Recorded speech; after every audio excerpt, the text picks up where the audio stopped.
Assalamualaikum warahmatullahi wabarakatuh. Salam Pramuka. Bagaimana kabar kalian hari ini? Semoga kabar kalian baik selalu dan juga sehat selalu ya. Jadi, pada pertemuan kita kali ini, materi yang akan kita bahas yaitu mengenai fungsi pramuka. Nah, di sini nanti kalian akan mengetahui apa saja kegiatan yang dilakukan oleh tiap anggota pramuka dalam mengimplementasikan fungsi pramuka itu sendiri, baik dalam kegiatan bermasyarakat maupun dalam lingkungan sekolah. Nah, untuk itu kita harus tahu ya fungsi pramuka itu apa. Sebelum kita masuk ke materi tentang fungsi pramuka, mari kita ulas kembali tentang pengertian pramuka itu sendiri. Jadi, pramuka itu apa sih? Pengertian pramuka dalam KBBI atau Kamus Besar Bahasa Indonesia. Pramuka adalah organisasi untuk generasi muda yang mendidik para anggotanya dengan berbagai jenis keterampilan, disiplin, kepercayaan pada diri sendiri, saling tolong-menolong, dan lain sebagainya. Adapun tujuan dari kegiatan pramuka itu sendiri adalah pada dasarnya tujuan pramuka itu untuk melatih para generasi muda seperti kalian agar memaksimalkan setiap potensi yang ada di dalam diri kalian, baik itu intelektual, spiritual, sosial, dan juga fisik. Nah, selanjutnya untuk kita lebih tahu lagi, jadi tujuan pramuka ada 3 nih yang utama. Yang pertama yaitu membentuk karakter atau kepribadian dan akhlak yang mulia para generasi muda. Kemudian yang kedua, menanamkan rasa cinta tanah air dan bangsa di dalam diri generasi muda.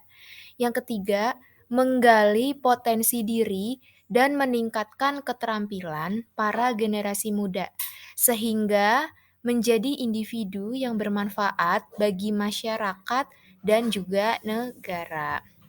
Setelah kita mengetahui apa itu pengertian pramuka dan juga kita tahu tujuan pramuka itu sendiri, nah mari kita coba masuk ke materi fungsi pramuka. Jadi, fungsi pramuka ini terbagi menjadi 3 fungsi.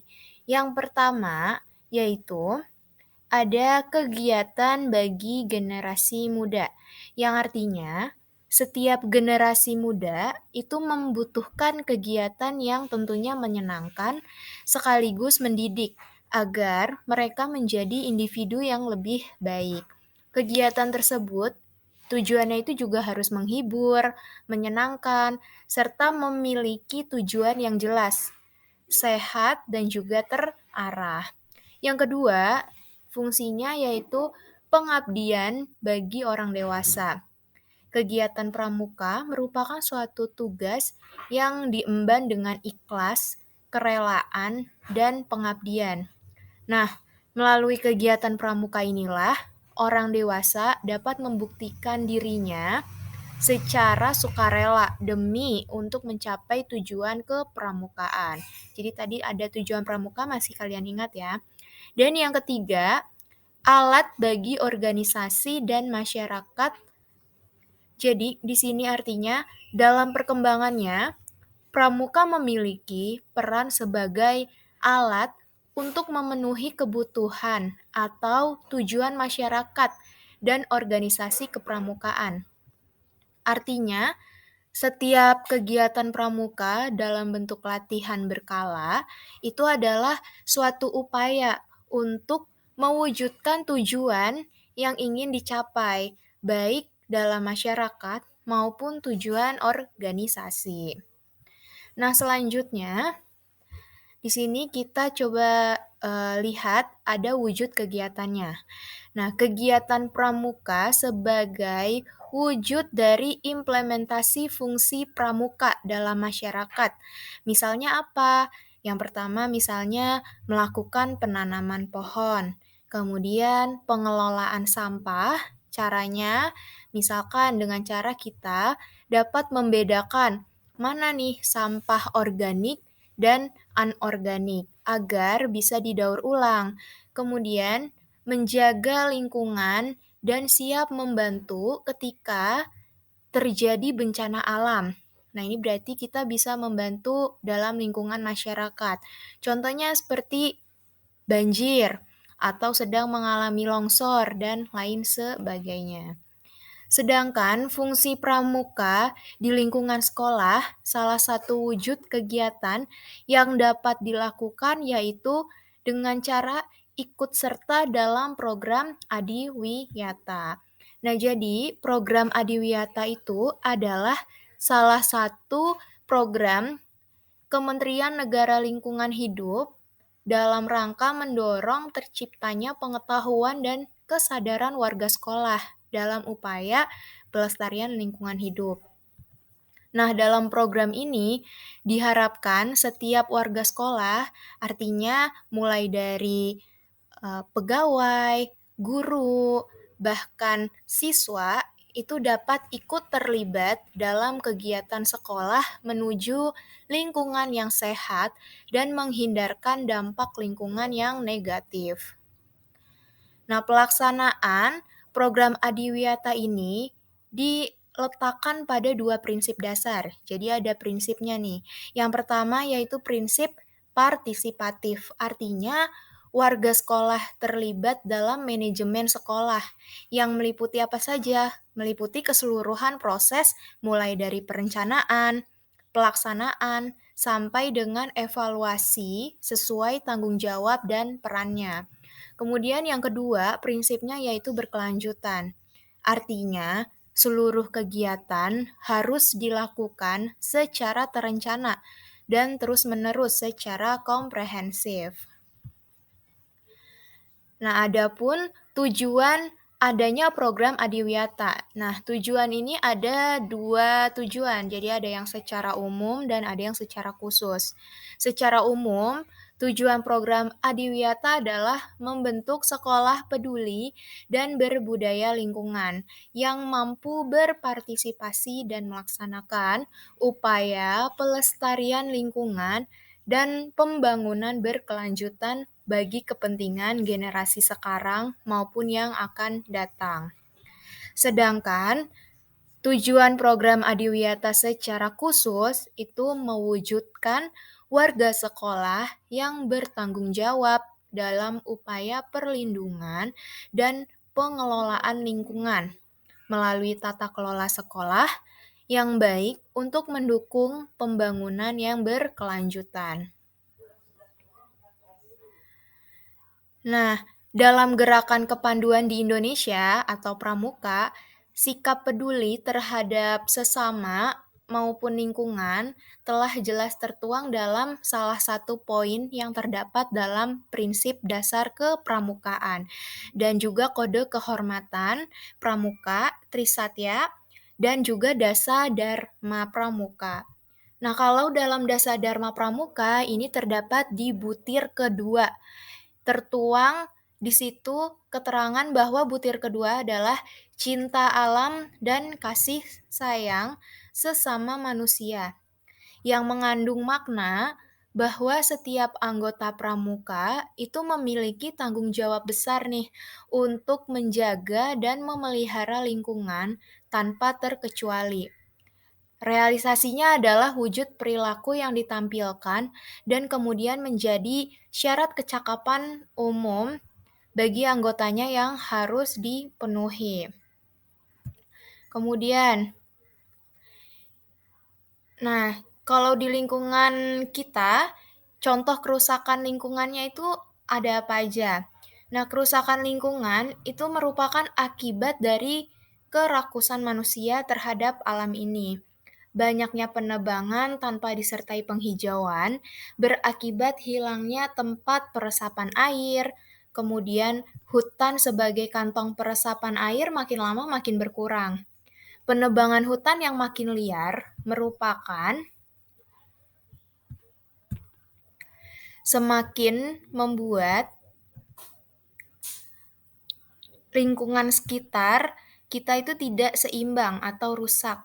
Nah, jika hutan maupun lingkungan sekitar kita mulai gundul, maka polusi pun kian tak terelakkan karena proses pertukaran oksigen dan karbon dioksida itu menjadi terganggu. Dari masalah kerusakan lingkungan tersebutlah anggota pramuka bisa menanggulanginya dengan cara melakukan reboisasi atau penanaman pohon kembali gitu, serta menjaga alam dengan tidak menebang pohon atau membakar hutan. Dalam hal ini, limbah juga termasuk masalah dalam kehidupan sehari-hari, seperti pemakaian plastik. Nah, hal ini tercatat bahwa Indonesia itu merupakan negara penyumbang limbah plastik ketiga terbesar di dunia.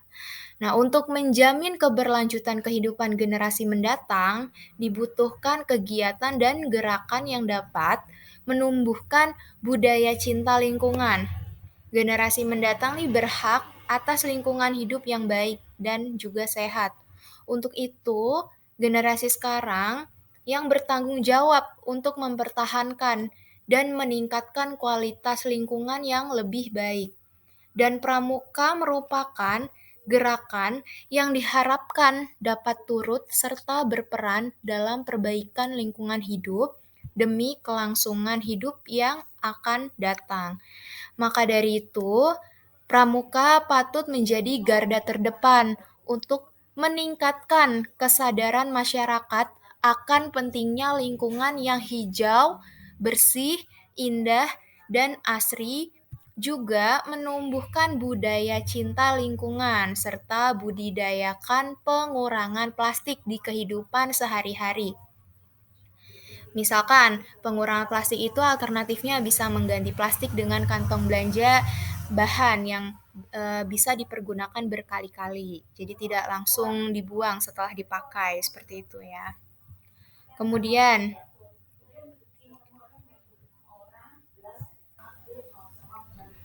nah, di sini ada masalah limbah.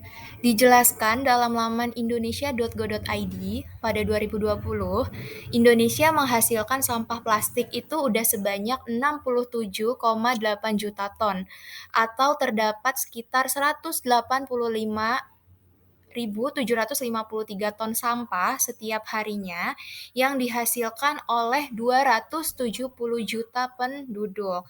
Nah, dengan banyaknya sampah plastik tersebut, maka kita sebagai anggota pramuka tentunya bisa memanfaatkan sampah yang memang bisa didaur ulang. Misalnya dibuat kerajinan. Contohnya, kerajinan dari limbah itu sangat beragam ya. Contohnya apa aja? Misalnya, yang pertama, bisa kita buat lampu sendok. Di sini dari botol minuman yang sudah tidak terpakai dan masih bisa didaur ulang. Kemudian ada lagi contoh lainnya. Nah, yang kedua nih, misalkan kalau kalian memiliki sarung tangan motor atau sarung tangan penghangat ruangan gitu, kalau sudah tidak terpakai, misalkan karena robek atau bolong, bisa diubah menjadi bentuk lain, yaitu seperti boneka, sehingga bisa dijual kembali, seperti itu ya. Kemudian contoh yang ketiga, misalkan bisa dibuat kreasi dari roll tisu toilet. Nah, biasanya roll tisu toilet itu kan terbuat dari kardus ya, dan biasanya langsung dibuang, tidak dipakai atau didaur ulang kembali karena tidak ada gunanya. Nah, kalau kita ubah menjadi kreasi seperti ini, bisa dijadikan pajangan di rumah. Kemudian, contoh berikutnya, nah, misalkan kita bisa membuat vas dari bohlam. Nah, bohlam yang sudah tidak terpakai, yang sudah tidak bisa nyala lagi. Nah, ini bisa dimanfaatkan untuk membuat vas dari bohlam. Bisa kita taruh di ruang tamu maupun di meja belajar untuk lebih menambah estetika kalian dan bisa menambah semangat kalian juga kalau belajar gitu. Nah, selanjutnya ada lagi, misalkan mendaur ulang botol bekas menjadi dompet kecil. Nah, ini tinggal kita tambahin resleting gitu ya. Kemudian ada lagi Membuat wadah penyimpanan dari kardus yang sudah tidak terpakai. Jadi, semua sampah-sampah yang tidak terpakai dan bisa didaur ulang itu bisa dibuat kerajinan seni kriya yang waktu itu pernah kalian buat juga. Kemudian ada lagi contoh lainnya. Nah, seperti kerajinan dari stik es krim. Nah, stik es krim, kalian yang suka makan es krim, kalau sudah habis es krimnya, biasanya kan batangnya langsung kalian buang. Nah, ini bisa kalian kumpulkan dulu tuh, kalian cuci dulu sebelumnya, kemudian kalian kumpulkan. Nah, kalau sudah banyak, bisa kalian bentuk seperti ini. Kemudian berikutnya, nah ada kreasi rak buku dari kardus. Kemudian ada lagi kerajinan tempat pensil ya, tempat pensil dari gulungan kertas. Misalkan kalian punya banyak koran yang orang tuanya itu langganan koran, kemudian korannya itu sudah tidak terpakai, sudah tidak berguna lagi, bisa kalian kreasikan seperti ini, membuat tempat pensil atau lain sebagainya. Nah, sekian pertemuan kita hari ini terkait dengan fungsi pramuka dalam kehidupan sehari-hari, di mana kita generasi muda diharapkan bisa menjaga kelestarian alam dan bisa mengurangi limbah yang ada di sekitar kita. Semoga materi ini bermanfaat bagi kalian semua yang sudah menyimak. Salam pramuka. Wassalamualaikum warahmatullahi wabarakatuh.